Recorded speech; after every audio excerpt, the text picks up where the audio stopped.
بسم الله الرحمن الرحيم والصلاة والسلام على أشرف الأنبياء والمرسلين سيدنا محمد وعلى آله وصحبه أجمعين.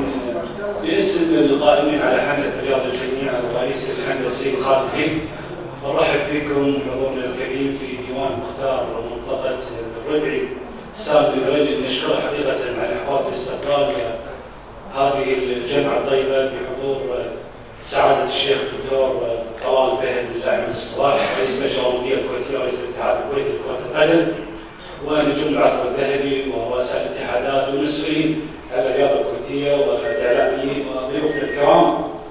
نرحب فيكم مرة ثانية وحياكم الله يا إخوان، شرفتونا. أحب أشكر السيد خالد هيد أنا شخصيا تحت الفرصة لي لوقوف هذا الموقف أمامكم، وحقيقة على يمين الشيخ طلال وعلى يسار نجوم العصر الذهبي. هذه إضافة لتاريخ الرياضي، تاريخ العلم. فشكرا لكم فهد ما قصر. الكل عارف والكل عايش وضع الرياضي الحالي في دولة الكويت وما آلت إليه الرياضة بفعل فاعل. هذا بين قوسين لولا المشاكل الموجودة حاليا اللي صفت الرياضة الكويتية لا شك أن رياضتنا راح تكون أفضل وأفضل ونحقق نتائج أفضل. أنا ما أحب أطيل عليكم، أحب أقدم سعادة الشيخ طلال الفهد في هذه الندوة الحوارية اللي راح تكون من القلب إلى القلب بدون أي تكلف. راح إن شاء الله يطلع اللي يعجبكم وإن شاء الله تتفاعلون معه وما في أي تحفظ خلال هذه الندوة. الكل راح يشارك والكل راح يسمع. واسمحوا لي أن نستهدف الشيخ طلال الفهد في بداية هذه الندوة من خلال العنوان الرئيسي لها وهي الرياضة للجميع. لو سألتك ونشعل بما أنك رئيس اللجنة الأولمبية، شعار الرياضة للجميع شنو يمثل لكم أو شنو دوره في الحياة العامة؟ بسم الله الرحمن الرحيم.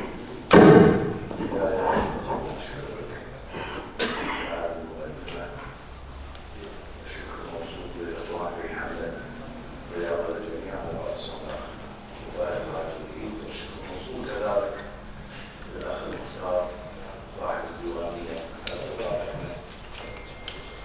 على استضافتنا في هذا اللقاء، وأرحب بالسادة الحضور وشاكرهم حضورهم، وأرحب بالسادة المشاهدين والمستمعين.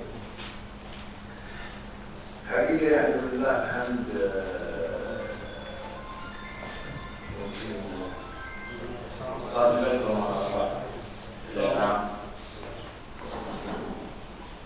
سواء برغبتي الشخصية أو برغبة وسائل الإعلام.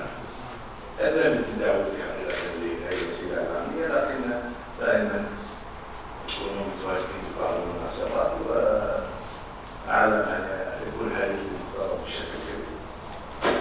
لكن اليوم يمكن لما جاءتني الدعوة من الإخوان حقيقة، وأشكر الأخ الزبيدان وعبد الله على كان التواصل بيننا عن طريقه، شدني تسمية القائمين على هذه الندوة واللقاء حملة الرياضة للجميع. الرياضة للجميع حقيقة من أنواع الرياضة.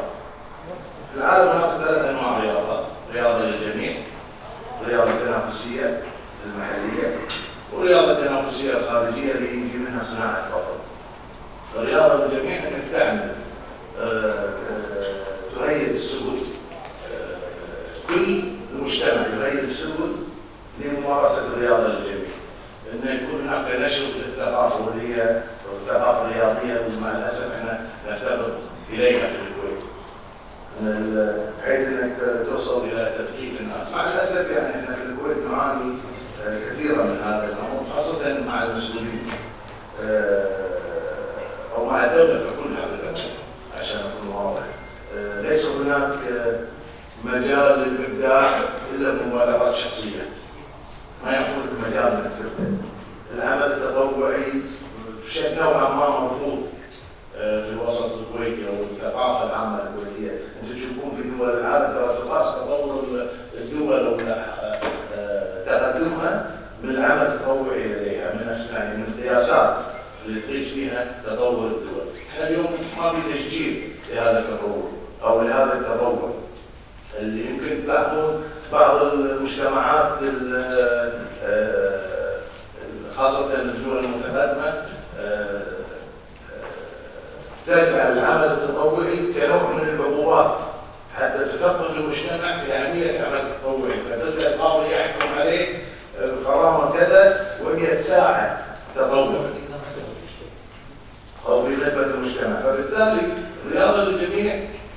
يعني مفهومها كبير. احنا اليوم من سنتين الحقيقه كانت الرياضه الجميع في دول مجلس التعاون تحت المنظومه السياسيه كانت تتبع لوزاره الشباب، ومن ثم حولوها للجان الاولمبيه. وحقيقه بعثنا يعني خطتنا كلجنه اولمبيه للهيئه العامه للشباب والرياضه، اللي مع الاسف احتفظت بالميزانيه الموجوده في ميزانيتها لها، ولم تدعم اللجنه الاولمبيه باي مبلغ لهذا الامر، وبالتالي يعني انتم عارفين يعني ما شاء الله تبارك الرحمن، انتم عارفين الدعم القطاع الخاص للرياضه كبير جدا في الكويت، وبالتالي ما قدرنا حقيقه ان نحقق اي نجاح في هذه الخطه، ومن ثم يعني ما وفرونا، دخلونا المشاكل اللي انتم شايفينها اليوم. فانا حقيقه اشد على ايدي اخواني في هذه الحمله. فعلا نحن نحتاج الى ان نثقف المجتمع الكويتي باهميه الرياضه وخاصه الرياضه للجميع. نحتاج الى ان يعرفوا ان الرياضه هي ثلاث انواع: الرياضه للجميع، الرياضه التنافسيه اللي هي الانديه، دعم المنافسات بين الانديه المحليه والوزارات المدارس، ثم الرياضه التنافسيه الخارجيه ومنها صناعه الفضل وتحقيق الانجازات في الخارج. كل نوع من انواع الرياضات يحتاج الى ميزانيه خاصه به. فاحنا مع الاسف يمكن حتى الميزانيه المخصصه للرياضه لا تكفي حتى للرياضه للجميع، وما بالك انك لما تريد تصنع فضل. كان هناك مجهود حقيقه سابق من اللجنه الاولمبيه والهيئه العامه للشباب والرياضه لصناعه البطل، وتم ارسال كذا بطل حقيقه في الخارج، لكن الامور وقفت في السنوات الاخيره والى اخره. لكن ان شاء الله يعني الخير بالبعض ان شاء الله مثل ما يقولون، وان شاء الله هذه الثقافه تنتشر بشكل افضل. ومشعل، ترأسنا بالقادسيه حققت انجازات لا يمكن لاي رئيس يحققها خلال يمكن 30 سنه جدا. لكن خلال رئاسه الاتحاد الكويتي لكره القدم ما حققت اي شيء ولا في اي انجاز للمنتخب، وهذه الكل بعد السائل من الجماهير ومن المتابعين. لغايه اللحظه ما في اي انجاز للمنتخب، ما نعرف ايش يصير. حقيقه رأسنا للقادسيه لله عام 13 سنه ولم احقق، وانما حققنا مجالس ادارتنا القادسيه السابقين، مجالس ادارتنا القادسيه اللي كانوا ولله الحمد يشرفوني بترأس المجالس، وكل اللاعبين والعاملين من الاجهزه الاداريه والتنظيميه والفنيه وجماهيرنا هي اللي حققت هذه الانجازات، وليس ولله الحمد فضل الله سبحانه وتعالى لهذه الانجازات الا هؤلاء الجنود اللي يقدمون. والحمد لله ان استطعنا ان نعيش البسمه الى جماهير القادسيه ولله الحمد. لما نيجي نتكلم عن موضوع كره القدم الكويتيه وما هي او كيفيه الحصول على الانجازات، هناك قواعد اساسيه ثابته. يمكن تاريخنا في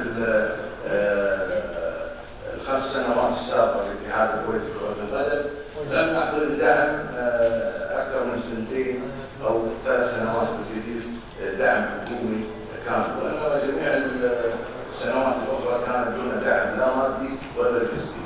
يمكن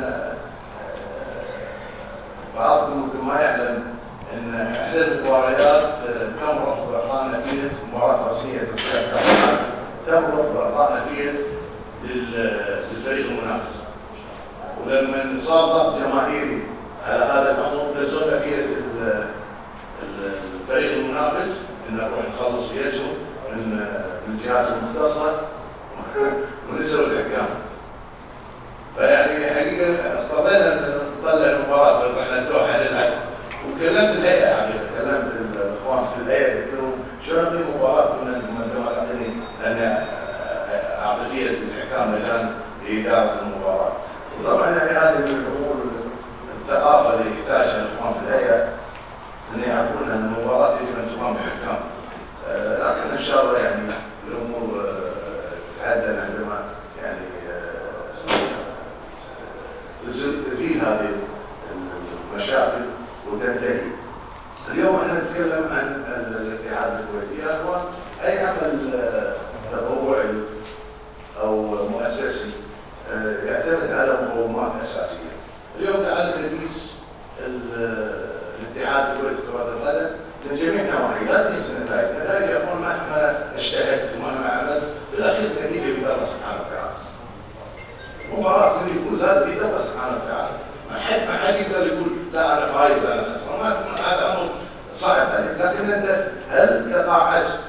في التجهيز لهذه المنافسه ام لا؟ والله الحمد يعني كان هناك بعض الامور اللي يتكلمون عنها في الاعلام لكن كلها طبعا كانت اقاويل وحديث عند الخساره تزيد. اليوم انت تقيس التطور من تطور المسابقات، من تطور التسويق، من تطور الاداره، من تطور ومن ثم كذلك النتائج ايضا والله الحمد لله اول سنه او سنتين في الاتحاد الكويتي لكره القدم استطعنا ان نحقق بطولات راسيه، استطعنا ان نحقق كاس الخليج، وبدات المشاكل يعني بشكل رسمي وصريح العباره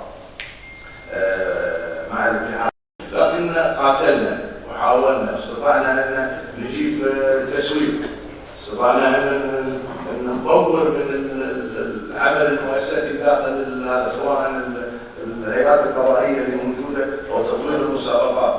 يعني اعطيكم شغله يا اخوان، لغايه 2010 كانت المراحل السنيه في الكويت تخيل يلعب الفريق في الدوري 13 مباراه والكاس خروج المغلوب، يعني فريق يلعب 14 مباراه في الموسم وفريق يلعب 17 مباراه في الموسم في المراحل السنيه، بطل الكاس والثاني يلعبون 17 مباراه لين اوصل النهائي. طيب 13 او 14 مباراه الى 17 مباراه في الموسم، شلون انا اطور اللاعب في المباريات؟ يعني المباريات عددها معروف، اليوم كرة القدم علم، ما هو العمليه ما هي يعني اجتهادات، انما هو علم. فتخيل خلينا نتكلم مثل نادي القادسيه، تكلفه الجهاز الاداري لمرحله الشباب بالسنه يمكن توصل 40,000 دينار مثلا. انا اقول لكم ويلعب 14 مباراه في السنه، تطلع عليه المباراه بكم يعني 2000 وشوي. العلم الرياضي شنو؟ وهذا يعني انا ما يكتب عندي يعني ولا انا اخترعته او اخترعته، انما يعني اللاعب يجب ان يلعب بالسنه من 40 الى 50 مباراه كهاوي من 40 الى 50 مباراه، ويمكن هذا الامر ليس بالتذكره. يعني انا اتذكر في اجتماع الاتحاد الدولي بلجنه استشاريه وكانوا موجودين يعني كبار لاعبين العالم، لاتيني، رومانيا، مدرب المنتخب الاسباني، مدرب المنتخب الاوروبي اللي حاصل على كاس امريكا، كانوا موجودين في الاجتماع وصار جدل على عدد المباريات اللي يعني الاتحاد الدولي كان يبي يحط سقف اعلى لعدد المباريات اللي يلعبها اللاعب في الموسم، وتكلموا حقيقه اللاعبين الكبار وكانوا اتفقوا على يعني 55 الى 60. فانا كنت مستمع، بالاخير طلبت الكلمه وسالتهم، قلت انتم يعني اليوم قاعد تكلموني عن خبراتكم، لكن احنا عندنا رجل متخصص رئيس اللجنه الطبيه في الاتحاد الدولي، رجل متخصص في هذا الامر، خلونا نعرف رايه. وفعلا قال لي من 45 ل 50 مباراه للاعب سنويا، هذا الرينج ماله او اللي يقدر يعطي. فانا حقيقه سالته سؤال، قلت له احنا في الكويت لا نطبق النظام الاعتراف انما هو، فماذا تنصحنا؟ قال يعني يكون من 40 ل 45 عدد جيد بالنسبه للمباريات.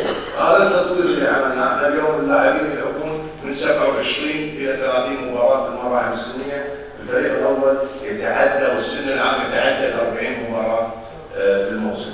هذا نوع من انواع التطوير. اللوائح الخاصه بالاتحاد كلها تم تطويرها ولله الحمد. في بعض اللوائح كانت جديده علينا، لكن ليست جديده على المنطقه او العالم، منها الانضباط والاستئناف. اول ما بدينا في الانضباط والاستئناف حقيقه استعنا بلوائح المنطقه دول الخليج والعالم العربي، ولله الحمد بعد سنه ونص تقريبا رجعت هذه الدول تطلب الاستعانه بلائحتها اللي عملناها، وفعلا استعان بعض الدول مره ثانيه بهذه اللوائح. لما جينا غيرنا لائحه المسابقات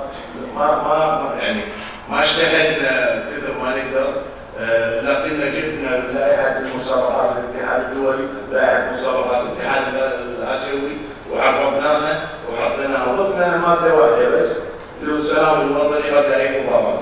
وهناك اسباب حقيقه يعني وطنيه، ان السلام وطني، اسباب وطنيه والانتماء وغيرها من هذه المعاني الطيبه. والسبب الثاني حتى تزول الرهبه من اللاعبين عندما يسمع السلام الوطني في اللقاء الدولي، لان كنا نشوف بعض اللاعبين اول مره يلعبون برا معانا مع المنتخبات مع السلامه برضه يكون في رغبه عنده، فاحنا نبيه يكون متعود على هذه الاجواء، واذا كان في جماهير يكون متعود.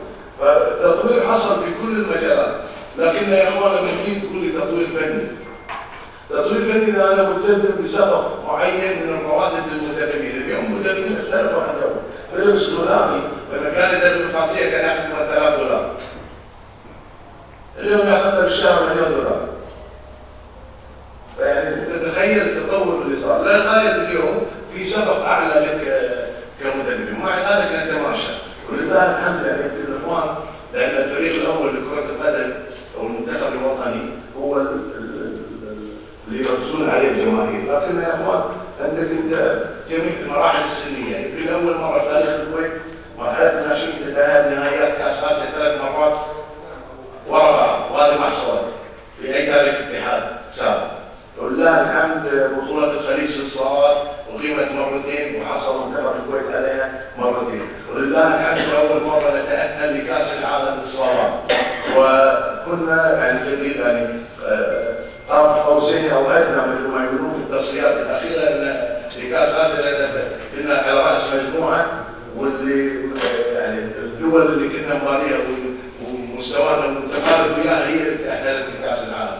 فكنا يعني الإيقاف أخر لنا كثير، يمكن تشوفون تصفيات كأس العالم الحالية مع الأسف بعد الإيقاف احنا كنا يعني أفضل المراكز الثاني، عشان ما نكون يعني ما كنا الأول، لكن كنا من أفضل المراكز الحاصلة في مجموعة المركز الثاني، وبالتالي كنا نتأهل، المفروض أن نتأهل للدور الثاني أو الدور الأخير من تصفيات كأس العالم، ونتأهل دايركت مباشرة للتصفيات لنهائيات آسيا. كل هذه المشاكل اللي عانيناها حقيقة سواء مالية أو لوجستية لم يعني هي تحبط من العمل، لكنها ما وقفتنا واستمرنا وقاتلنا ورحنا جبنا تسويق ورحنا ندافع عن اللاعب ورحنا نساعد اللاعب ورحنا نساعد الإدارة وحاولنا أن نطلع بأفضل صورة. النتيجة بيد الله سبحانه وتعالى بالأخير، لكن لله الحمد استطعنا أن نؤهل كل المنتخبات وحققنا نتائج لما نحطها ورقة وغلب راح تلقى من أفضل النتائج، لكن يا إخوان ما يعطونك وقت يخلونك تشتغل. الناس ما همها الكويت. احنا مشكلة كنا نعاني من السابق كلنا الكويت، مشكلة الكويت الحسد. لا المرحلة هذه الحسد قضيناها ورا صارت المشكلة حقد وحسد، وصل حقد الآن، حسد سهل، حسد تعديناه بمراحل، فالحمد لله على كل حال، الواحد ما يقدر يقول الا الحمد لله على كل حال، وان شاء الله الامور هذه يعني راح تتعدى صدقوني، ما راح تبقى بالطريقه هذه، او يعني المشاكل اللي فيها بالكم الهائل اللي احنا قاعد نشوفها. طيب مشعل، قضيه انه ما في فلوس وما في داعي هذه سمعناها كثير، مو معقول اني على سوء النتائج على هذا، مو معنى انت عندك عقد فيها بالملايين، عندك عقد قناه ضريبي بالملايين، قناه الكاس ما راح يعمل، عندك يعني وضع مالي. لا شوف اول شيء قناه الكاس ما بيني وبينها عقد، هي بيني وبينها على المباريات، ولا زالت الفلوس معلقه لان في شركه خاصه. شوفوا انا بعطيكم قصه، اول شيء انا اقول لكم عقد ابو ظبي، عقد ابو ظبي مرتبط بالمباريات الدوليه، ما في مباريات دوليه العب يوم، ما يرفض الا يوم. عقد فيفا، شركه فيفا للاتصالات حقيقه اللي اشكرها، لولا يعني العقد هذا الاتحاد سكر الديوان مشى، لكن هذا العقد هو اللي يخلينا الحين قاعد نشتغل ونمشي ونمشي امورنا. المبلغ نصف مليون دولار، نصف مليون دينار، و60,000 للمعسكرات الخارجيه للمنتخبات، وبالتالي هذا المبلغ يغطي بعض احتياجاتنا. لكن انا بعطيكم مثلا عقد مثل عقد نبيل معلول، عقد نبيل معلول 1.5 مليون يورو خلال 18 شهر. الحكومه والهيئه العامه للشباب والرياضه متكفله 400 و 450,000 دولار. نتكلم عن اقل من الثلث او ثلث العقد خلينا نقول. فاذا ناخذ ثلثين العقد اللي يدفع من الاتحاد، وين ندفعه؟ من هذه العقود التسويقيه. القصه يعني الشيء الجميل اللي عشته في هذه اول ما يعني لله الحمد الله سبحانه وتعالى سخر لنا الامور ووفقنا في محكمه كاس وخلينا الحكم باستلام الاتحاد الكويتي لكره القدم حقيقه، وبدينا باشرنا العمل. جتنا شركه خاصه بالاعلام، فقالت انا عندي عقد بيني وبين الاتحاد الكويتي، قيمه العقد $1,000,000 بالسنه، والمباريات الدوليه كلها حق الشركه هي اللي تسوي. الحقيقه كانت كلمتي معهم واضحه، كوني انا كنت رئيس لجنه التسويق قلت انا اسف هذا العقد غير معتمد. شلون ما شلون؟ قلت له والله شوف افضل لك تروح معاك. فانا ربحت تقريبا قبل اسبوعين ورجعت. قلت لها قال المستشارين ينصحوني ان انا اقعد وياك. قلت له ليش؟ قال لنا فعلا العقد غير معتمد اللي بيننا وبينكم، ما في قرار مجلس اداره، ما في انا كنت عارف الوضع القانوني للعقد. فقال لك ايش شلون؟ قلت له حاضر. لا انا ابي $400,000. وقعوا ويا $400,000 ونسبه لسنه واحده. السنه اللي وراها $400,000. شوف من 100,000 يعني هو يسامح اللي سوق التسويق، يعني ما نداش في النوايا لكنه خلع على الاول. بس مش اعتبر 100,000 وما في معقول اشتراك. واضح. المهم ما نداش في النوايا يعني، لكن هذا بينه وبين الله سبحانه وتعالى. انا دائما يمكن انت موجود في اللقاء صاحبي لما يمكن ما ترد يبقى كل واحد له صحيفه عمل. هو يمشيها اللي كيفه وانا بني صحيفه عمل بكيفي. والاخير سابق رب العباد. فبالتالي فقلت له 400,000. وبعدين السنه الثالثه دشينا في نسب لان كان مبلغ كبير. فدشينا قلنا يبغى انت كرئيس لجنه التسويق تاخذ نسبه معينه من التسويق عشان اشجعه. كل ما اخذ نسبه راح يبيع لي اكثر.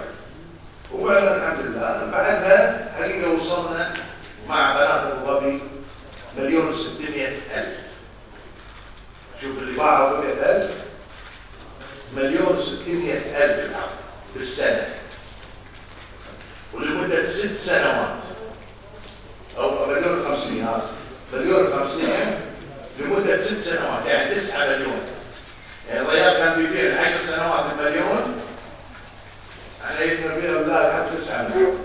طبعا لكن عقد ابو ظبي الان واقف لانه ما في مباريات دوليه، بس متى ما استمرت المباريات الدوليه راح يمشي عقد ابو ظبي. فهنيئا اللي بيمسك الاتحاد عقبها ويكون العقد ماشي والمباريات الدوليه ماشيه. فبالتالي يا اخوان انت اليوم تتكلم عن رواتب المدربين. المدربين الصغار 5 سنوات او 4 سنوات اشتغلوا ويانا وحققوا انجازات كبيره.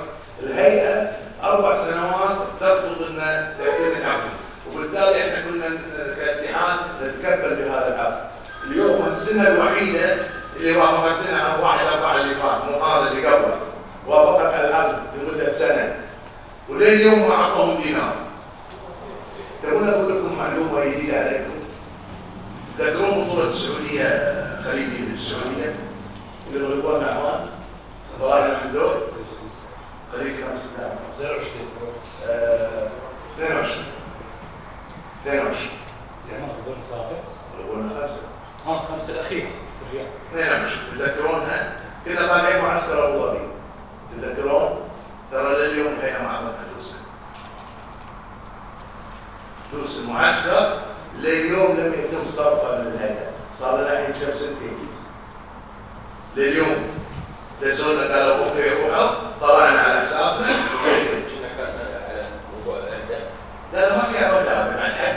انت تقول لي روح وانا اروح سنتين. الاخوان في الهيئه طالبين ايش طالبين؟ في 2008 الحكم الفلاني سافر في لقاء دولي عطى البوردنج. انا في 2008 احنا نقول الاتحاد صرت كنت صغير انا في 2008. في 2008 انا نقول الاتحاد. الحكم اعتزل. عيد لك البوردنج من وين؟ يعني حاسب اللي قبل ليش حاسبني انا؟ فبالتالي يعني الناس قاعده تتلكك بما معناه. ما عندنا مشكله، احنا ماشيين على اللي احنا فيه. بس بالاخير هذه سمعه بلد. بالاخير هذه سمعه بلد. يمكن فيها طرف ثاني يسببوا مشاكل لكم، مشاكل ما توفقت فيه. خلونا عندنا الاتحاد الصميم، عندك انت كرئيس اتحاد، عندك لجان، عندك نظام بطوله. انا ما ابي اقول يمكن اكون قاسي بالنظام الدمج فاشل. عندك اخطاء حكام كافيه، عندك مجامله باختيار لاعبين المنتخب، ما شفت اي تحرك. اول شيء ما يعني انا جيت وايد بس لاحظت عليه، اول شيء نتكلم الان ذاكره. بالنسبه لنظام التحكيم يا اخوان، نظام الحكم قاضي في ثانيه، اقل من ثانيه لازم يحكم. احنا كلكم ما افتكر واحد فيكم ما راح محكمه او يعرف احد راح محكمه، يقعد 6 7 اشهر، سنتين 3 سنين عشان يحكم القاضي. هذا تبي خلال ثواني يصفر صادر، ولازم الكل راضي عن السفاره. وبعطيكم بعد قصه نفسها في نفس الاجتماع، بس كان واحد ثاني في اللقاء التشاوري الاستشاري اللجنه الاستشاريه في الاتحاد الدولي، فقاعد نتناقش على موضوع كنا موافقين يحطون السنسر على الجول عشان الكره دشت ولا لا. فعقب سنه ناقشنا النتائج وانها كانت نتائج هائله. فكان بعض المختصين في موضوع الكمبيوتر وكذا، فكانوا يقولون الحين الخطوه الجايه شنو؟ ان شنو راح تستعينون فيه لاداره المباراه. فكان في رايين حقيقه. راي يقول ان نشوف بعد برضه موضوع التسلل، اللي يقول ما ادري شنو، اللي يقول ان نستعين في عشان نقلل من اخطاء الحكام. حقيقه نفس العمليه بالاخير طلبت الكلمه وسالتهم سؤال منهم، قلت لكم لاعبين كبار يعني بلاتينيا ومانيجا، مدرب اسباني ومدرب يعني الناس كلهم من كبار كره القدم في العالم. سالتهم سؤال، قلت من فيكم يتذكر شلون تاهل فريق منتخب لكاس العالم في البرازيل؟ شنو اخر جول جوابته؟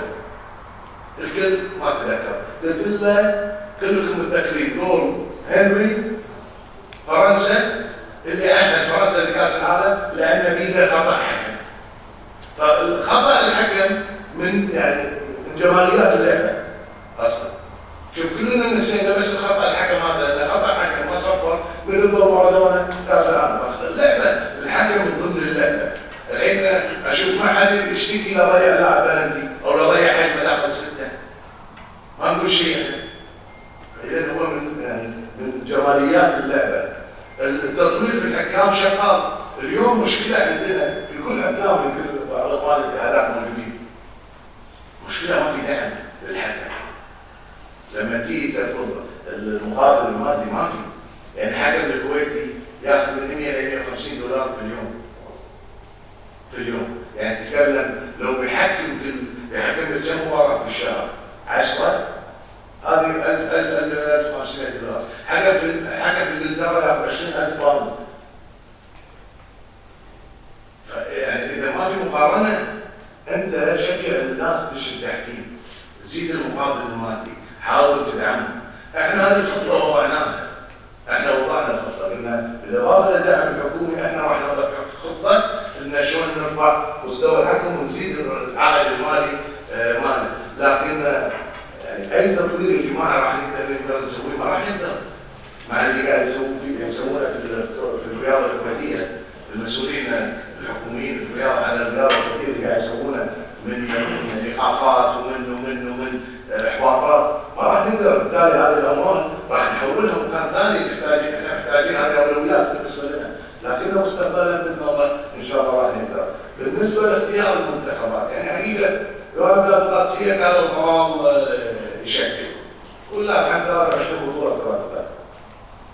لما لقى المنتخب قال طوالي يتاخر في مجامله في يعني انا بسالكم سؤال. انا ماني قايل منو اللاعبين، لكن يمكن الكل عارف. اعطيكم مثل واحد، نواف الخالدي. انا موجود من اقرب اللاعبين. اكو واحد يدري عن هالموضوع، اكو واحد ما يدري عن هالموضوع. الكل يدري انه هو من اقرب اللاعبين، لكنه ما هو بالمنتخب. مش احترم المدرب. اليوم اللي بتدخل فيه التشكيله راح يجي يوم المدرب اللي يطلع فقط يسبب الخساره من فلان هو هذا التشكيله. ما دخل. عمري ما تاخر لا بالقادسيه ولا برا القادسيه. لكن يعني الحمد لله هذا من الاقاويل اللي راح يقيم عليها، يعني امور سهله. موضوع ثاني، موضوع بالنسبه للمسابقات المحليه يا اخوان، يعني انا ذاك اليوم واحد يقول لي انا اول دوله في العالم، الدوله الوحيده في العالم تسوي دوري ذهبي. احنا الدوله الوحيده في العالم عندنا 14 نادي. كل دول البحرين اقل منا عدد سكان، ما عندها 50 نادي. احنا الوحيدين عندنا 14 نادي. طيب اسوي دوري درجتين والعب وياك ذهاب واياب والثالثه شو اسميها؟ يعني طول عمرنا نسمع الدوري ذهاب واياب. زين لو لعبت مره ثالثه شو اسميها؟ اذا لعبت من خلينا نقول سلام عليكم، خلينا نقول 8 في 6 مثل الاول لما سووها. تدري الدرجه الثانيه او الدرجه الاولى اذا ممتاز الدرجه الاولى 6 فرق كم مره يلعبون ذهاب واياب ذهاب واياب. ما هو منطق العالم انا العب وياك 3 مرات بالدوري. فبالتالي الدمج يعني احنا الخطه اللي حاطينها واضحه، وحاولنا مع الوزارات ترى لكننا وقفنا، جمعنا الوزارات مرتين خلال 5 سنوات واحنا نشتغل معاهم. لان عندهم مشكله رئيسيه في اللائحه، لان تطبيق اللائحه مع فريقهم ان عدد الكويتيين وعدد الاجانب وغير محددي الجنسيه وغير الكويتيين انه قليل، فبالتالي صعب انه يلبي هذا الامر. لكن برضه شغال اذا وصل العدد ل 20 نادي مقصود كره القدم مين نعمل 12 8. لكن نقول ان العدد ليش؟ ترى هي مو العمليه مو اختراق، لكن العمليه اذا 14 نادي يلعبون 26 اسبوع 26 اسبوع راح يلعبون، وبالتالي مع الكؤوس ومع هذا ممكن يوصل ل 40 اسبوع. لكن اتخيل اذا 8 انديه راح يلعب 21 اسبوع، لو تعبوا 3 مرات ومرتين، لو تعبوا مرتين راح يلعب 14 اسبوع او 14 مباراه خلينا نسميها. هذا عدد ما يليق بدوري عام، تاخذ دوري عام تلعب 14 مباراه. فهذه من الاسباب اللي وضعناها. تفضل. طيب. على موضوع التحكيم. الاتحاد متهم انه حصل على سبونسر التحكيم. المقتصر هو على المواد اللي هي الغش والمعدات او سبونسر مادي. واجب الجماهير يتساءل. لا، السبونسر التحكيم نوعين مادي وملابس. وهناك تواصل مع الشركه على ان نوصل له عليه، لان يقولون الملابس والمادي. وعشان تعرف احنا عموما ما عندنا السبونسر بالنيبه ما يروح حق جهه واحده بس، يوزع على كل الاتحاد حسب اولويات مجلس الاداره اللي يشوفها. يعني مثلا حتى في موضوع معسكرات اللي تقدمها شركه فيفا، اليوم انا ما اقدر اطلع معسكرات، عندي اخاف اصلا ما تقدر راح تستقبلني، ممنوع اروح، وبالتالي عندي اخاف. فهذا المبلغ راح يروح وين؟ راح يروح للعجوزات، وين موجوده العجوزات. نفس الشيء حكام، سبونسرات، نفس الشيء المنتخبات، في سبونسر للمنتخبات بحدود $1,000,000 شوي دولار. نفس الشيء اليوم راح اغطي فيه العجز مال لاعبين معلول، اغطي فيه العجز مال الموظفين، الرواتب، الامور هذه كلها. لكنه لله الحمد لغايه الان من الامور عندنا صحيح هناك ديون، لكن الامور جيده ولله الحمد، نستطيع ان نتعامل معها. ومسألة كلية قبل تصفيات كأس العالم قلت علنا إذا ما تأهل التصفيات النهائية راح تقدم استقالتي خلال شهر 4. الحين وصلنا 25/4 ما شفنا أي استقالة. لا، هذه الله يسلمك إذا كانت منافسة شريفة في الملعب. هذه صحيح أنا وأنا ملتزم بها، لكن الفعل فاعل خلونا ما نكمل التصفيات. فعل فاعل خلونا ما نكمل التصفيات. لا يمكن. أول شيء شوف، هي ما هي يعني كرسي ولله الحمد، يعني لا راح يرفعني ولا راح ينزلني. هو تكليف وتشريف. اليوم انت تتكلم عن ناس متسببين رسميين في عدم خوضنا استكمال تصفيات كاس العالم وكاس اسيا بالفعل فاعل، خوضنا نهائيات كاس اسيا للصالات بالفعل فاعل، عدم خوضنا للكثير من الامور، عدم اجراء مباراه النهائي كاس الاتحاد الاسيوي بين القادسيه والكويت، كل هذا كان بالفعل فاعل، وراح تبين التاريخ راح يبين لكم والادله موجوده. لكن ان شاء الله كل شيء وقته زين. لا تنسون اليوم في محاكم.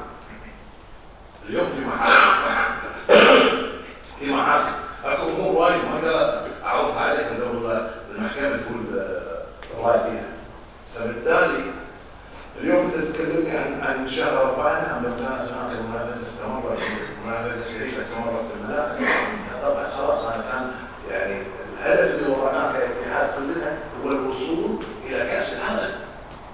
اذا لم نوصل الى كاس العالم كنا راح نمشي شهر 4 لان 29/3 كانت تنفع مباراه مع كوريا في كوريا. لو تاهلنا لكاس العالم نمشي، لو تاهلنا للدور الاخير راح نكمل. هذا كلام واضح، لكن لما يشوفوا الفعل هذه الايام يعني اللي فاتت عشان يوفقونك من مثل هذه الانتصارات. يا جماعه الانتصارات لا تسجل باسم شخص، تسجل باسم بلد، تسجل باسم بلد لا تسجل باسم شخص. مع الاسف يعني الامر اكيد راح يتم تاجيله لحين الفصل في المحاكم، لان القضيه سبحان الله قضيه بالصفه وشخصي، يعني بالصفه وبالشخص، مو كان رئيس اتحاد لا حتى شخصي. رايحين اخواني من 400 مليون تعويض البنوك، قلت لهم خذوا ال 40 وراضي يقول 400 مليون. نروح المحكمه ونشوف ان شاء الله، اسال الله يسهل ان شاء الله. طيب نروح لقضيه الايقاف وقضيه الشغل الشاغل للجمهور والصحافه والاعلام بشكل عام. ومش الشيخ طلال فهد متهم شخصيا، وسعاده الشيخ حبيب الفهد متهم شخصيا بانهم وراء الاجرام. شوفوا يا اخوان،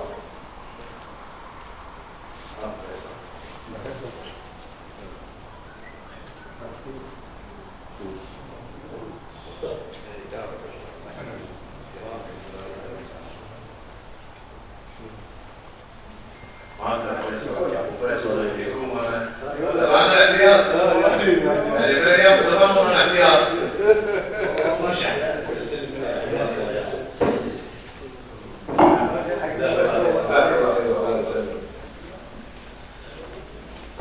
يقول بالنسبه للايقاف الحادث ترى ما قصر ولا هي بيضه ولا ديايه بيضه. انا بسال سؤال، كل الكويت تدري ان الايقاف لان في قوانين كويتيه تم، شوف خلينا نكون واضح، تم تفعيلها، قوانين كويتيه تم تفعيلها، كلكم تدرون ولا لا؟ واضح؟ الايقاف يعني قبل لا يصدر القانون وتفعيله ولا يعني بعد ما صدر القانون وتفعيله؟ يعني بعد ما صدر القانون وتفعيله. اذا شنو سبب الايقاف؟ تفعيل القانون اللي تم اصداره. ترى مو سبب الايقاف اصدار القانون. خلينا نكون واضح يا اخوان، ماكو منظمه في العالم تمنعك من اصدار قوانينك المحليه. ما في حاجه. ولا نقبل ان احد يتدخل يقول لك ممنوع وممنوع انك تصدر قانون. واضح الحكي؟ لن نقبل ان احد يقول ممنوع تصدر قانون. اصدر قانون اللي تبيه، هذا سياده الدوله. والدوله اكيد تحكمها مؤسسات الدستور وغيره وغيره. لكن في حال تنفيذ قانون يخالف ميثاق علومي ومنظمه اساسيه، تاتي هذه المنظمات اللي انت طلبت الانضمام اليها بعد تعهدك باحترام انظمتها الاساسيه، تيجي تقول لك يبقى هذا اللي عندك يخالف 1 2 3، نفذت بوقفك، ما تنفذ ما وقفك. عشان كذي تلقى في دول، كل دول العالم في قوانين رياضيه، الا امريكا ترى فقط ما عندها قانون رياضي. كل دول العالم فيها قوانين رياضيه لكنها لا تطبق، خاصه اللي فيها مخالفه للميثاق الاولمبي وانظمه الاساسيه للاتحاد الدولي. لما جاء ايقاف الاتحاد الدولي ايش قال؟ بناء على كتاب اللجنه الاولمبيه الدوليه ولمخالفه القوانين الكويتيه بالنظام الاساسي ما درى من كذا ومن كذا. فاذا انت اليوم تتكلم ان لان في قانون يا ايقاف، يا اخي وقف القانون، ما تقدر تلغيه. اللجنه الاولمبيه الدوليه قالت لك وقف التنفيذ، اذا نفذته راح يجي ايقاف. الناس نفذت يا اهل الايقاف، ما ايش دخلني؟ ولا فايد ايش دخلني؟ الان بس سؤال،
نتسبب، انا بعطيكم شغله وهذه ما بيها.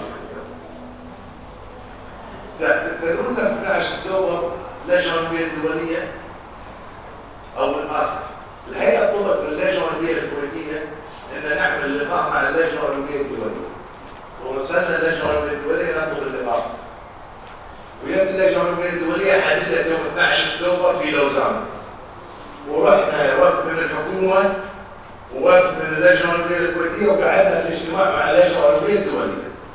تذكرون القصه؟ تخيلوا في الاجتماع شنو يطلب الوفد الحكومي؟ تخيلوا يعني شنو ممكن يطلب؟ قال انا مستعد على التفاوض وياكم في شرط واحد، عدم وجود اللجنه الاولمبيه الكويتيه. فرد عليه رئيس الوفد قال له او رئيس الجلسه قال اذا اللجنه الاولمبيه الكويتيه غير موجوده فانت كطرف حكومي غير موجود. احنا ما نقعد معاك الا موافقتهم. هم اللي يمثلوننا داخل الدوله. وهذا يا اخوان انا بعطيكم شغله ترى يمكن هذه مثل اخر العامه. ترى لو انا يعني او اي شخص في الرياضه عنده منصب دولي خارج الكويت ترى هو لا يمثل الكويت في الخارج وانما يمثل المنظمه في الكويت. السلام عليكم. وعليكم السلام ورحمه الله. المنصب الدولي ليس باسم الدوله انما هو منصب في المنظمه لمراقبه الدوله ومتابعه اعمالها والمنطقه المحيطه. فيعني الاخوان حقيقه يعني الاتهام اللي متهميننا اياه الاجابه عليه واضحه وانا ارجع له.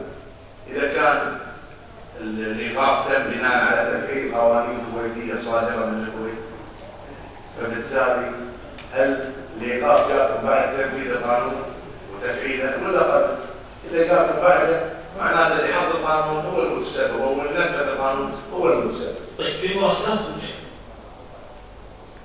كويتيه مع اللجنه الاولمبيه الدوليه يتهموكم ان انتم السبب الايقاف. احنا مع اللجنه الدوليه من الكويت طالع في مراسلات طلعت من الكويت وتسببت بالايقاف. لا شوف هذا الاتهام موجود. هي قلت لك كان الاتهام سهل انما البينه على من ادعى. خلينا نطلع شيء. كل الكتب اللي بيننا وبين المنظمات الدوليه نرسلها للهيئه العامه للرياضه. ترى مو عن شيء وليس مطلوب مني اني ارسلها عشان الكل يكون عارف. انما نكتب بالاخير غالبيه الكتب نكتب للاطلاع والافاده. يعني برضه انتم دوله وحكومه اظن ايش رايكم؟ قولوا لنا حتى ان الجماعه ترى يمكن اكثر من 3-4 مرات كاتحاد خدم واللجنه الاولمبيه الكويتيه نطلب من المسؤولين والقائمين من وزير وغيره في هذه المشكله. لكن الناس ما تدري ايش يقول نسوي. رحنا مره الهيئه واجتمعنا وقعدنا كطرفين. يقول لكم القصه من البدايه ما تقطعون الحال. القصه الله يسلمكم من 2 سنين جد. الهيئه العامه لمجلس اداره الهيئه طلب لقاء فاعل. كان رئيس مجلس العلوم الاسيوي يقول يرسلونها انك يسوون قانون كذا وكذا. فاشترك الشيخ احمد اشترط وجود اللجنه الاولمبيه الكويتيه في الاجتماع. وفعلا رحنا مجلس العلوم واجتمعنا مجلس اداره الهيئه بعض اعضاء المجلس ويا ابو فهد واحنا اللجنه الاولمبيه الكويتيه قعدنا شرحوا وجهه نظرهم القانونيه كهيئه عامه شباب الرياض حاج فهد وقالوا له شنو رايك؟ قال هذا حقيقه يعتبر تدخل. التنظيمات الدوليه راح تعتبر تدخل. وانصحكم قالوا احنا نسوي شيء نغير عندنا مشكله في الانديه ان تكتمل انصبتها، تكتمل الجمعيه العموميه الغير عاديه في الحضور. فعندنا مشكله فنبي نعدل. قال انصحكم تقعدوا مع اللجنه الاولمبيه الكويتيه اتفقوا على شيء معين بحيث انه يحفظ ما يروي الكل وتعدلون الامور ويطلع قرار كامل منكم الاثنين. والله فعلا اتفقنا على موعد في اللجنه الاولمبيه وفعلا الوفد اللي كان بسكه يكسب يوم 2 أو 3 في اللجنه الاولمبيه والواجب تعذر لطبيب اسنان اللي ما يشوف. عموما اجتمعنا وبرضه وصلنا لنقاط خلاف انه يعتبر هذا التدخل احنا نقول له مجنون له. فقلنا منو فيصل بيننا وبينكم؟ قالوا اللجنه الاولمبيه الدوليه. فقلنا ممكن. اذا انا اطلب منكم شنو تبون نسال اللجنه الاولمبيه الدوليه من اسئله عشان نجاوبها. فحقيقه كتبنا الاسئله. هذه الاسئله بدهم كتاب. تدرسوا لي كتاب عشان ابعثها. قالوا لا نبي بشكل. قلت لهم اعذروني ما دام العمليه بشكل اذا الاجابه راح تجيكم شفهي، انا راح ادرس كتاب رسمي ويجاوبوني رسمي، راح ادور عليكم شفهي، ما راح اعطيكم اجابه لان انت ما دزيتني عشان انا اجاوبك. اتفقنا؟ قال اتفاق. وفعلا والله دزينا 4 اسئله في خلال اسبوعين او 10 ايام ما اتذكر بالضبط، يعني 4 اجابات لا لا لا لا.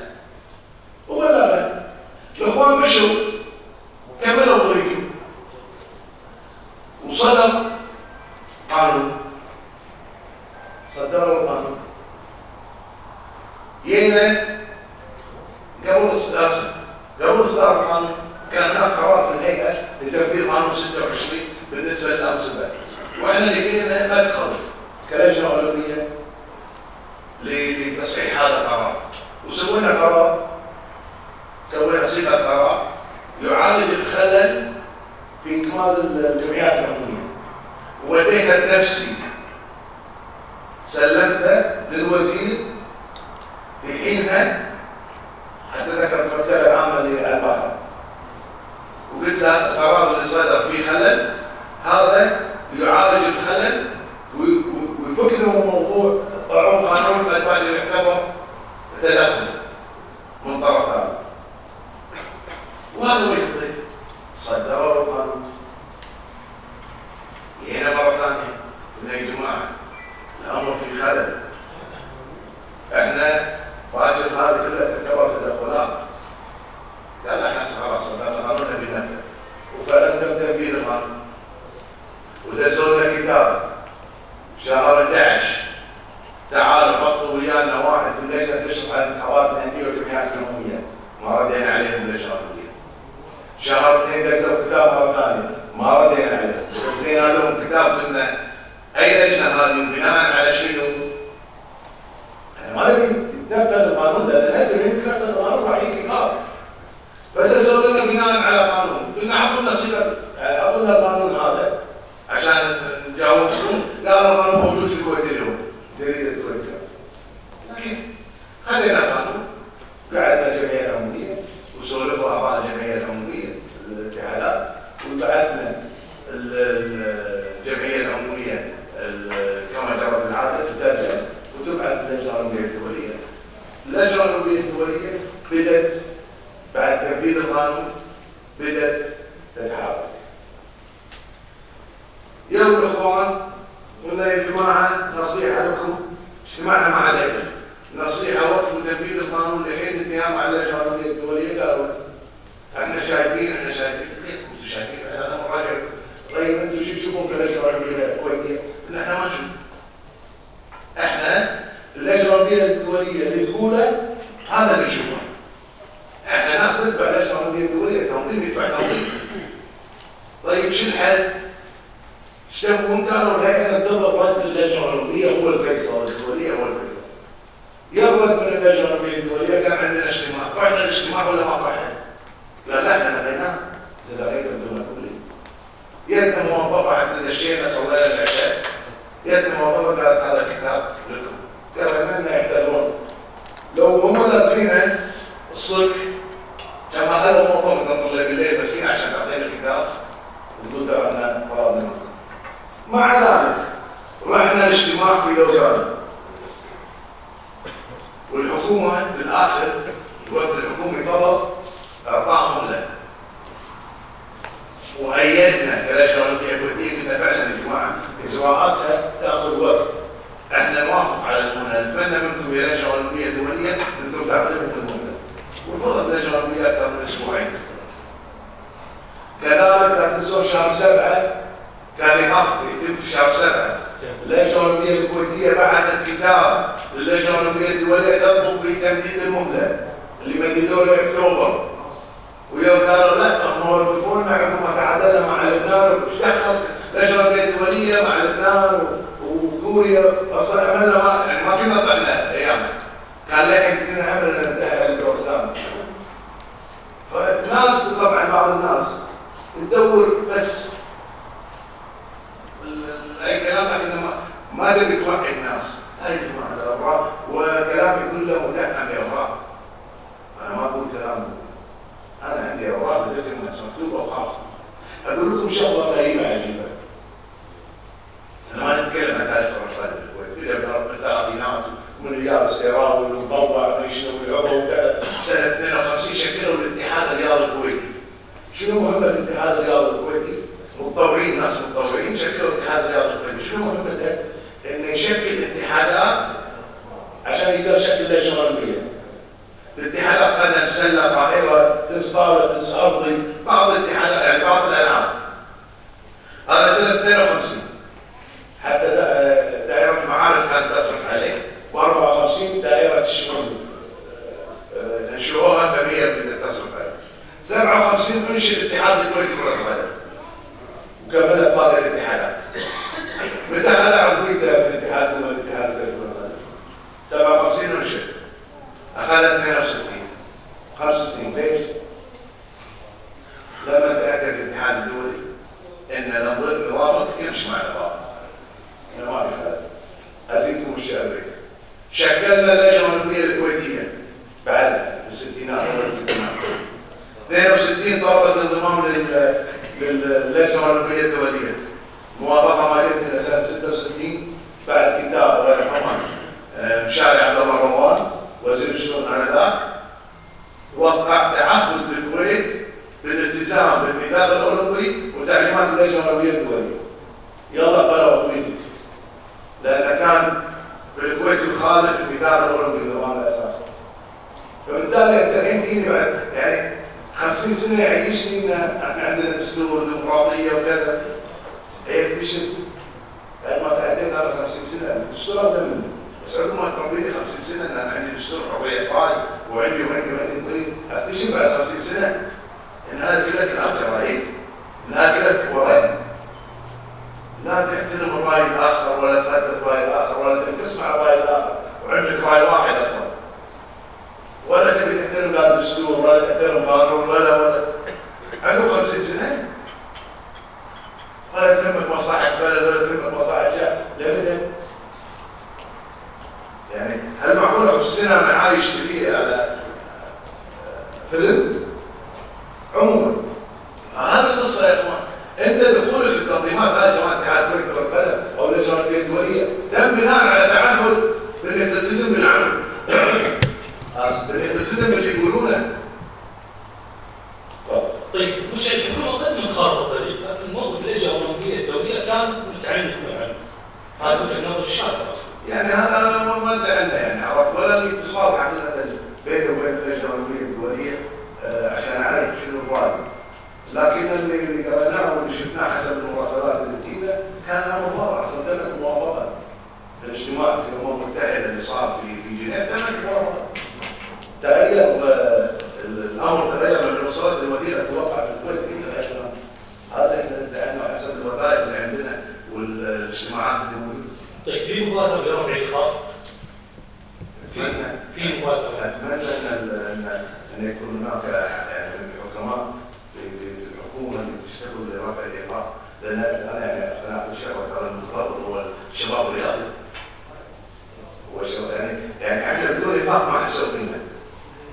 لا عطوا دعم لا قدموا ولا سووا، بس انه يبي وقت البطوله ولا تحقق انجاز انه يكون بالاستقبال موجود او وقت المباراه اذا مهمه يكون قاعد اذا فزت مساعد اللاعبين وكذا، لكن لا اعطى دعم لا سوى ولا قدم. طيب سامي بعد سامي وخالد الورق من داخل يوسف البيضاوي موجود انه يدخل الشيخ علي بن فهد بعد يومين ثلاثه ينسفوا كل هذه المبادره، شو التفسير فيها؟ لا شوف انا اليوم يعني مع الاسف اول شيء الصله اللي بين اللجنه الاولمبيه الكويتيه والاتحاد الكويتي لكره القدم مع الجهه الحكوميه انتهت. يعني اذا سمحتوا لي اقدر اقول فيها انتهت. اول شيء الامر تعدى نطاقنا. الامر تعدى النطاق. يعني الامر الناس قعدت مباشره مع الناس. بدونه ما وصلوا لحل. يعني الحل يكون عندي اذا انت قاعد مع اللجنه الاولمبيه الدوليه ما حلت المشكله، تبي تقعد وياي حل المشكله ما بيجي الحل. هذا واحد. رقم اثنين الامم المتحده كبرها هذا الشيء في الموضوع وبرضه تعنت الحكومه. رقم ثلاثه اقعد وياك على شنو انت رافع علي قضايا وتهددني تسحب ارض الاتحاد، يكون هو عباره انام هناك في الاتحاد بسحب ارض الاتحاد اللجنه، اسحب ارض الاتحاد اللجنه ان شاء الله تعمل المبنى ووجه كلامي للوزير وغيره وغيره، ان شاء الله عملك المبنى هو اللي يخليني اداوم ولا ما اداوم، ولا هو اللي يخلي كيان اتحاد ولا كيان اتحاد. مؤسسه ما لها شغل بالمبنى كله، هذا داوم المكتبه العامه ما حد قال شيء وداوم بالوزاره. احنا مشكلتنا الحق اللي وصلوا لنا الناس، حق مو طبيعي. على شنو؟ عشان كرسي يقول لك لا انت خيرك ما تصلت اليك، خيرك تمشي تمشي تمشي. رياضه نفس، رياضه نفس. عشان ابني فريق احتاج 6 7 سنين، ابني بيوم وليله تيرك تبي تلف عشان تلف. هذه السياسه الاخيره عقب ما شافوا موقف فايده وتعرضوا من الجمعيات العموميه وما لقوا هذا صار بالعدد الكافي اللي يحتاجونه، لا اخذوا قرار. شنو القرار؟ شنو القرار؟ عجيب غريب. انهد اللي مبني كله عشان نبني شيء من جديد. على قولة مصنع على ميه بيضاء. هذا تفكير دوله؟ يعني نفس جميع القوانين. مو قوانين بيهدون كل الكيانات اللي موجوده. بيسوون صوت واحد، بيسوون خصم، مو عارفين وين يروحون. ترى العمليه سهله. شفت قانون 117 اللي صدر؟ ترى ما في نواحي رياضي رافضه. ايش رايكم؟ ما في نواحي، لان هناك كانت مشكله بس انت ما تقول والهيئات الرياضيه، تقول بس الانديه. على قانون الهيئات الرياضيه والانديه. كان اللجنه الاولمبيه الدوليه طلبت ترجمه القانون، فبعثنا الهيئه الترجمه. كانت اللجنه الاولمبيه قبل ان نحولها للجنه الاولمبيه الدوليه قرينا الترجمه لقينا فيها بعض الاخطاء اللغويه وبعض الكلمات الغير صحيحه، فبعثنا للهيئه قلنا لهم ترى في خطا في الترجمه، وخوفا من انه يتم فهم غلط في اللجنه الاولمبيه الدوليه قالوا بعثوا كما جاء، بعثناه كما جاء. اقول لك شغله ايش معناتها مثلا؟ شغله بسيطه. القانون يقول تبع الهيئات الرياضيه. الهيئات الرياضيه شنو حسب القانون الكويتي؟ انديه، اتحادات، لجنه اولمبيه. صح؟ تبع الهيئات الرياضيه. شنو مترجمينها الحبايب نازلين حق اللجنه الاولمبيه الدوليه؟ تبع كلابس. الهيئات الرياضيه سبورت اورجانيزيشن. كاتبينها كلابس. يقول يوهمون للجنه الاولمبيه الدوليه ان لا القانون محطوط حق انديه بس وحق اتحادات في اللجنه الاولمبيه. تخيل يعني هذا كتاب رسمي من حكومه دوله الكويت اللي المفروض طبعا ترجمه مو بشركه مثل ما احنا نترجم كمؤسسات اهليه، الترجمه حكوميه رسميه. تخيل شوف الكلمه شلون تغير المعنى. وطبعا متحمل لان سجلنا لهم هذه الاخطاء قالوا دسوها كما جاء. اذا اشرنا عليه تزينها كما جاء. اللجنه الدوليه قاعد يعني اجتماعاتك على المحكوم. هل هذا معقول؟ دوله تشدد علينا في الترجمه؟ يعني تقولون ان ما في مترجمين هنا. اللجنه الاولمبيه الدوليه اكبر منظمه رياضيه في العالم. حالها حال الامم المتحده في السياسه. الامم المتحده ايش دراها انها تصير مشكله بسوريا والدش؟ واعلام عندها جهاز اعلامي يتابع الاعلام ويعرف ان في مشكله وهي مشكله وهي لا. نفس الشيء اللجنه الاولمبيه الدوليه تابع كل العالم. نقابات تدخل بالتلفزيون. خلي التدخل مو بس الصوت اعطاء المراه الصوت يقول نسيتوا انتم. اخبار حق رئيس امريكا نسيتوا. الصور موجوده لليوم. يوم ما انت مقدم اي شكوى ولا انا انت مو مسوي شيء غلط، انت مسوي شيء غلط وتتحمل لي. فانت انت اليوم تتكلم عن تنظيم دولي يتابع الكل. شوف انا بعطيكم قصه. كان المفروض عندنا اجتماع مع الاتحاد الدولي في ايام رئيس القادسيه ورحنا هناك. كان واحد من الاخوان الاعضاء في نادي كابا كان المفروض ويانا في الوقت بس ما طلع فيزا. طبعا قال انا اللي ما اعطيته او انا اللي قلت له انه ما يقدرون الكويتيين ما يحتاجون فيزا. المهم انا بتكلم عن الله يسامحه. المهم في الاجتماع لانه مو موجود ويانا بس الدوكيومنتس الاتحاد الدولي يبدا ثلاثه فسمعنا احنا اثنين باقي ثالث فقال تسمحوا لي ادق له تليفون واحط سبيكر. حط سبيكر واحنا قاعدين فاسمع ذاك يسولف فيقول احنا يعني ليش نبي ممثل لكل نادي في الاتحاد؟ لان احنا انديه كبيره، احنا عندنا شنو، احنا انجازات، احنا مو معقول ما يصير لنا ممثل. فقال الممثل الاتحاد الدولي ليش قال احنا الاتحاد الدولي نتعامل مع كل الانديه سواسيه، كلهم يملكون حق الصوت الواحد. ما عندنا انديه عشان انجازات اعلى. واحب ابلغك ان الاتحاد الاسباني لكره القدم ليس فيه عضو من ريال مدريد. شوف كلمه الاتحاد الدولي. ايش قال الاتحاد الدولي؟ قال ويكون في معلومكم احنا بالنسبه للاتحاد الدولي نتمنى ان الكويت تكون عضو عندنا. لكن الكويت ان تلتزم بانظمتها الاساسيه الباب مفتوح ده دور زوم. ما تقول مش هذا هو راسي وياك. فعلا الناس هي بالنسبه لها معتبره للكويت في الحال كل واحد يروح. اللهم الا توماس باخ بعطيكم مثل. توماس باخ رئيس اللجنه الوفديه الدوليه قال في المؤتمر صاحب في الكويت او برا الكويت قال لكل دوله خصوصيتها. لكل دوله خصوصيتها. رابع هني عندنا كلامهم انا شو دول المنطقه ما يشنو عينون. تعيين في السعوديه اصلا. السعوديه كان الاتحاد السعودي بس كره القدم الانتخاب خلاص بدأوا يعدون النظام لان اللجنه الدوليه اعطتهم خارطه الطريق بدأوا يمشون عليها.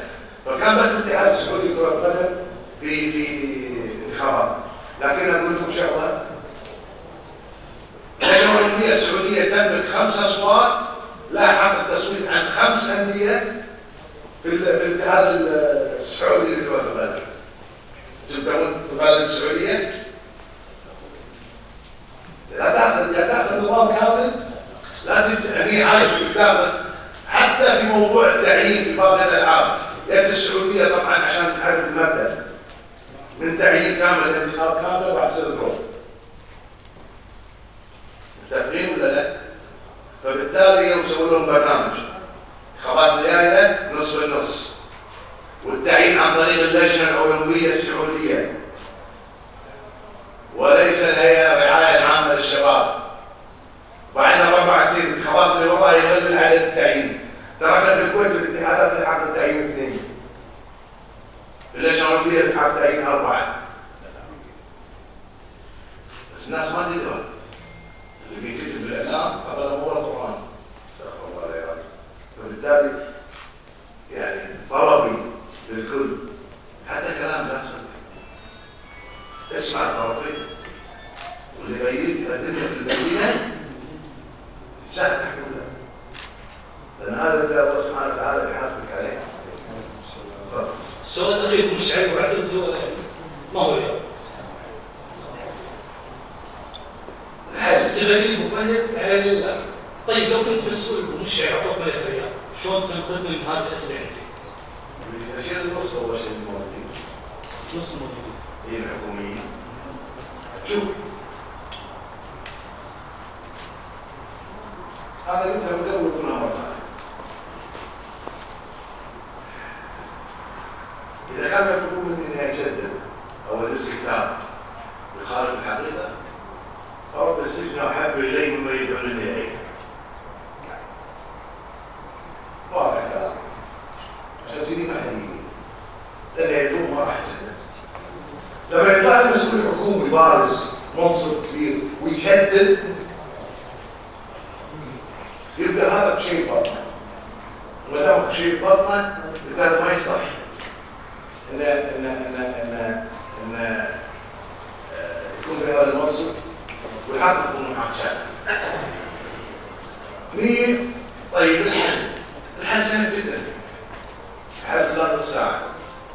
كتاب من حكومة دولة الكويت وتقول فيه إن احنا وقفنا تنفيذ القانون إلى حين انتهاء من المفاوضات مع الهيئة الجوانبية الدولية. من نزول الكتاب أنا أتوقع الرئيس مخول في إيقاف في عودة النشاط يوقع على طول. طيب وش المشكلة في إيقاف النشاط؟ كبعضكم حاسة. يا إخوان احنا اليوم في سنة 2016 صح؟ نهائيات كأس العالم 2018 وآسيا 19 طلعنا منها. اللي بعدها كأس العالم 22 وكأس آسيا 23. معناته تصفياتها 2020. ما راح نلعب مباراة منتخب الكويت يلعب أي مباراة قبل 4 سنين من اليوم. 12/5 قرعة كأس آسيا. إذا طافتنا قرعة كأس آسيا الجيل الحالي للكرة الكويتية ينتهي. لازم تبني فريق جديد. عشان شنو؟ عشان واحد معند ويشد. من الخسران؟ احنا الرياضيين خسرانين. هو ما يحس. والله ما كان رياضي. ما راح يحس. ما يحس بالمعاناة. ما عرق. ما بيجي من الحرب وبيجي من الفرح. ما يحس فيها. هذا احساس غير. فاليوم احنا يا اخوان الحل سهل. كتاب. على طول ندز اللجنه الدوليه راح يوقف وقعد وياهم ياخذ 10 سنين فوضى. 10 سنين مو سنه يقعد وياهم 10 سنين فوضى. بس على الاقل نرجع نحن. خلي المنتخب يلعب منتخبات الكويت تلعب. اليوم نروح نمثل الكويت على الاتحاد الدولي ولا اللجنه الدوليه. ليه؟ آمنا بالله وقاعد نشتغل بدون دعم بفلوس. دعم مالي من 30 سنه لليوم هو آمنا بالله بدون منشآت. منشآتنا اصلا دوله الخليج. لو تشوفون تقرير دوله الخليج عشان نقيم دوله الخليج مو بطوله عالميه دوله الخليج. لو تشوفون تقرير الفني اللجنه اللي جايه فقط تعرف ان احنا ما عندنا شيء. احنا استاذ قاعد 15 سنه استاذ 15 سنه عشان نلعب في كره القدم وللحين اصلا مو مؤهل لاقامه المباريات الدوليه. احنا في اخطاء لاقامه مباريات محليه مشيناها تعاونا مع الهيئه لكن اقامه مباريات دوليه مستحيل تتابع مع الاستاذ كامل. غير كامل المواصفات. في اي سؤال يا اخوان ممكن احد يسال؟ تفضل ناصر لو سمحت السماع حق اخوان ناصر العجمي اللي يسمى بالخطاب.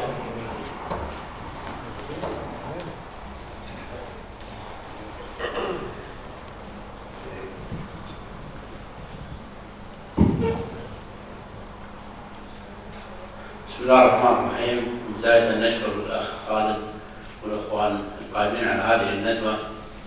وببدأ أول شيء بالأسئلة السهلة ومشعل لا. أول شيء بالنسبة للرياضة للجميع، أنا أعتقد بالكويت كلها الرياضة للجميع مهمشة، وهذا يدل يعني يمكن الدراسات العالمية والدولية أن الكويت من أكثر الدول سمنة ومن أكثر الدول إصابة بالأمراض السكري والضغط. فيعني لا تجد أي اهتمام سواء من الهيئة العامة للشباب والرياضة أو من اللجنة الأولمبية الكويتية. أما قضية يعني التحجج إنه والله ما في دعم، أنا أعتقد لما يكون هناك في رعاة ويعني أبو مشعل يعني معروف عنك يعني قضية العمل التجاري كيفية انك انت تجلب رعاة، هذه انا اعتقد ما حد يغلبك فيها في الوسط الرياضي او خارج الوسط الرياضي. فكان بامكانك مثل ما تعبت واشتغلت في الاتحاد الكويتي لكرة القدم ان يكون هناك اهتمام بالنسبة للرياضة للجميع على مستوى اللجنة الأولمبية. يعني قضية اني انا اسوي لي يوم مثلا ماراثون على مستوى دول مجلس التعاون الماراثون الخليجي او كذا، يعني هذا لا يعتد فيه ولا يعتبر نشاط. يفترض ان يكون هناك في رعاة، وانا اعتقد في كثير من المؤسسات اللي ممكن يعني ان تخلق رعاة في هذا الجانب بالنسبه للرياضه الجميع. هذا سؤال. السؤال الثاني بالنسبه للحكام. يعني اكثر من مره تكلمنا يمكن في الجمعيات العموميه ونوهنا في هذا الجانب، يعني ولا زلنا مكان رابع. اوكي انا قاعد اقول لك الاخطاء اللي قاعد تحدث هي من حلاوه اللعبه، ما حد يشوف في ذلك، لكن اجد تطوير. لكن احنا في كل موسم نجد الاخطاء تكون اكثر من الموسم اللي السابق له. احنا طرحنا وجهه نظر مع احترامي لجميع المراقبين اللي موجودين، جزاهم الله خير ومشكورين وما قصروا. انا ممكن اكلفهم بالدراسات النظريه، اما قضيه انه يراقب لي حكم وهو يعني وصل من العمر يعني فوق ال 60 65، يعني حتى يمكن قدامه ما يقدر يشوف شلون يبي يقيم حكم يعني على مستوى الملعب كله. يعني احنا قاعد نقول طرحنا فكره مثل دول مجلس التعاون، جايبين حكام متقاعدين خارجيين يمشي له راتب، يعمل تطوير للحكام، يعمل دراسات لهم. هذا اللي ممكن يطور من مستوى الحكام، يقيم الحكام، يشوف يعني نحاول نرفع من مستوى الحكام. احنا على ضمان المرحوم لدرجه انا تفاجات في حكم جميع اللعبات اللي عندكم يحكم. يعني شوف شاطئيه وصالات وش يسمونه برنامج الشطرنج وميدان، ما بقي شيء ما حكمه. مع ان في قوانين تختلف، يجب يكون هناك تخصيص في هذا الجانب ومش يعني مو صحيح. قضيه التبرير اللي انت قاعد تبررنا اياه على وضع الحكام شيء يعني انا اعتبره انا كشخص لا يقبل. يجب ان يكون هناك خطوات جديه مع احترامي للي موجودين، والحديث يعني يدور في الوسط الرياضي. في مناحر باللجنه، في يعني اخطاء في اللجنه، كل واحده تشتغل يعني كل قطب او كل مجموعه تشتغل على المجموعه الاخرى. يعني في حكام يمكن مشت والسبه المناحر اللي قاعد تصير. احنا ننقد للمصلحه، ما عشان والله زيت ولا عبيد، لا. واضح عليك. في سؤال ثاني؟ السؤال الثالث بالنسبه للإطلاق، انا اعتقد يعني هذه نظره الشارع كله. الاتحاد هو المتسبب واللجنه الاولمبيه الكويتيه هي المتسببه. لان الاخوان في الطرف الثاني خلق قناعاتي الناس، يعني الشعب الكويتي عامه والرياضيين خاصه، هم مثل القضاة يسمعون. انت قلتها، عشان احكم لازم اسمع من الطرفين. مع احترامي لكم، بالنسبه لكم كاتحاد او كلجنه اولمبيه، يمكن خلال ال6 اشهر او ال7 اشهر الاضافه طلعت المؤتمرين او 3 على استحياء في امور يعني في مناسبات جمعيه عموميه ولا يعني اي يعني كان كلام سطحي. الجهه الثانيه او الجهه اللي يعني نقول المقابله لكم قتلت الاعلام بكثير من المناظرات يوميا على مدى ايام الاسبوع كلها، وهي تقوم بطرح وجهات نظرها وتقوم بها. لكن انت اللي قاعد تقول كلام انا اعتقد الشعب الكويتي ما يعلم عنه شيء. انت قاعد تقول لي لو والله ما اعطوني حق الحكام المباراه، من يعلم هذا الكلام؟ اعلم انا وانت وكذا والمترددين للاتحاد؟ لا، كانوا تطلع الاعلام كله. لا، انا خطبته 1 و2 و3 و4 ما جاوبني. العالم كله ترى انكم ساكتين لان انتم الخمار فيكم، انتم المتسببين. انت قاعد تطرح لي وجهه نظر وانا عندي قناعتي، انا اعرف يعني ما له شغل بقناعتي، انا واحد من الوسط الرياضي اعرف.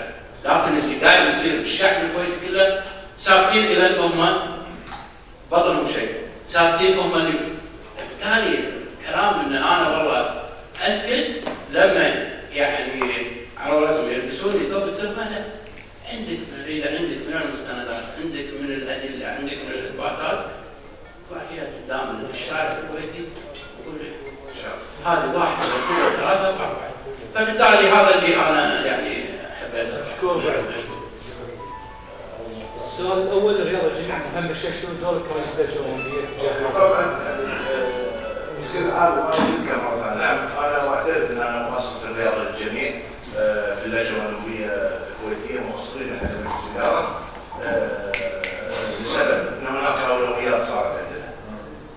في اولويات بالنسبه للدعم والشركات، يعني وعلى الله الحمد لله سبحانه وتعالى وفقني سواء كنت في نادي القادسيه او في الاتحاد الكويتي لكره القدم بان سوقنا الامر بشكل جيد، وهذا الحمد لله توفيق من الله سبحانه وتعالى. لكن من الصعوبه ان نقدر نستمر في هذا الامر بالنسبه للرياضه للجميع، ما تتغير الثقافه العامه في الكويت بشكل افضل. لكن اوعدك ان شاء الله هذا الامر بنطرحه على مجلس الاداره القادم، اجتماعنا القادم في اللجنه الاولمبيه، ونبني خطواتنا الاولى اللي ان شاء الله تكون بدايه الطريق. ومع الاسف برضه كان الموضوع هذا مسؤول عنه محمود ابو عضو مجلس الاداره، بس استقال حقيقه قبل سنه تقريبا، ولغايه الان ما استمرينا في هذا السؤال. السؤال الثاني، دائما تحجون بمشكله اذا ما في دعم وانت عندك القدره على جلب الاستثمارات. جاوب. عندك الحكام ما في تقدم او تطوير؟ الحكام احنا تكلمنا على موضوع الناحيه داخل اللجنه. تكلمنا على موضوع الحكام. شوفوا يا اخوان، انا بعلمكم شغله يمكن بعضكم متابعها بعضكم لا. احنا اليوم في الكويت ننقل 859 مباراه على الهواء في الانترنت. الاتحاد الكويتي لكره القدم ينقل على الانترنت 859 مباراه في السنه. جبنا الكاميرات والاستاف وبدينا ننقل عن طريق الانترنت، على اساس هذا نوع من انواع التطوير. شو نسوي في هذه المباراه؟ السي دي ياخذ الفريق ياخذ سي دي، يقدر يطور ويشوف لاعبينه وشلون يطورهم، والحكام نفس العمليه. الامر المهم، تعاقدنا مع شركه وراح نوقفها لان يعني الفلوس جدا مهمه، تقريبا ب 100,000 بالسنه، عشان تحليل فني علمي ل 450 مباراه من هال1000 مباراه اللي تقام في الكويت. فبالتالي برضه هذه التقارير نعطيها للانديه ويبقى مدربين انديه يتعلمون فيها. فبالتالي نفس الشيء نقل التلفزيوني او تسجيل المباريات برضه لتطوير الحكام. اليوم ما اختلف ويا ابو علي بان، وهذا امر الحمد لله وجهه نظر، بس يعني يسمح لنا ان اليوم هناك كلمه دي لا يفتح امامنا في الجمعيه العموميه. لكن احنا اليوم نتكلم كمجلس اداره ان شاء الله احنا خاصين، وهناك توجهات كثيره منها يا ابو علي ان نفصل لجنه الحكام عن لجنه المغيمين، عشان كل لجنه تعمل بروح وتطور نفسها بشكل افضل. السؤال الاخير، ظهوركم على استحياء في الاعلام عكس الجهه المقابله اللي استولت عليه. وهذا طبعا يعني ما استولت هي بالطيب خاطر، بعض الاعلام كان بالقوه يعني غصبا عليه واحد، بس كل ما يخالف الله سبحانه وتعالى يقول الموضوع سنصرونك ولو واعدين باذن الله. فانت اليوم تتكلم عن الاعلام صح، وعلينا او اللي شايف ان احنا ما نتواجد بالاعلام. نعم الفتره السابقه كنا ما نبي نتواجد بالاعلام، كان بسبب يا اخوان لجنه عندي مختلفين، اخ مبطل اخ مبطل. انا بتكلم عن الحكومه رئيس الوزراء والدعم، اتكلم عن وزير والدعم، اتكلم عن مدير هيئه والدعم. قلت لا رافض واطلع الكلام هذا اللي عندي وكتبه.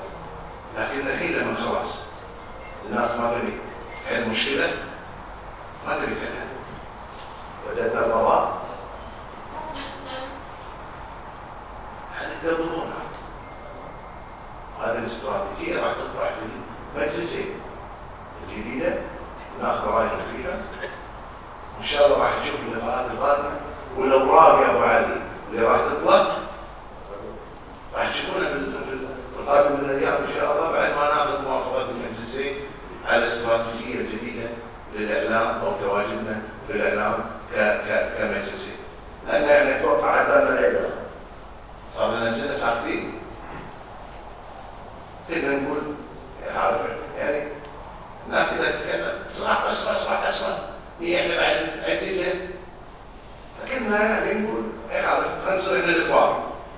احنا عدونا اكبر.